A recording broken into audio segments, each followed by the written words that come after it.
প্রথমে একটি আমের ছোট্ট ডাল কেটে নেবেন।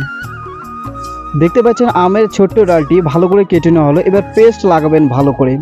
পেস্ট লাগার পর পাশে দেখতে পাচ্ছেন একটি আপেল। এবার আপেলটিতে ভালো করে ঢুকিয়ে দেবেন। দেখতে পাচ্ছেন আপেলটিতে লেগে দেওয়া হলো। এরপর আপনার অ্যালোভেরা দেখতে পাচ্ছেন, অ্যালোভেরা কুচি কুচি করে কাটবেন, তারপর ডিম দিয়ে সেটা ভালো করে মিক্সার করবেন। আপেলটির দুই পাশে পেস্ট লাগিয়ে আপেলটির বেশিরভাগ অংশ মাটিতে পুঁতে রাখবেন এবং একটু জল দেবেন। তারপর কয়েকদিন অপেক্ষা করবেন। দেখতে পাচ্ছেন সে আপেলটি থেকে আমের চারা গাছ গজিয়ে উঠেছে। দারুণ একটি টিপস ভাই, অসাধারণ একটি পদ্ধতি।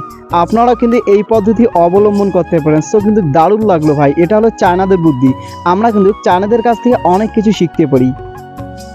এরপর কিছুদিন পর দেখবেন যে গাছটির অর্ধেক অংশ আম ধরেছে, অর্ধেক অংশ আপেল ধরেছে। সো অসাধারণ একটি টেকনিক ভাই, অসাধারণ একটি পদ্ধতি। কিন্তু আজকের মতো এই পর্যন্ত। ততক্ষণে আপনারা সবাই ভালো থাকুন, সুস্থ থাকুন। দেখা হবে আগামীকাল নতুন একটি ভিডিও নিয়ে। আপনারা ভালো থাকুন, সুস্থ থাকুন। আল্লাহ হাফেজ।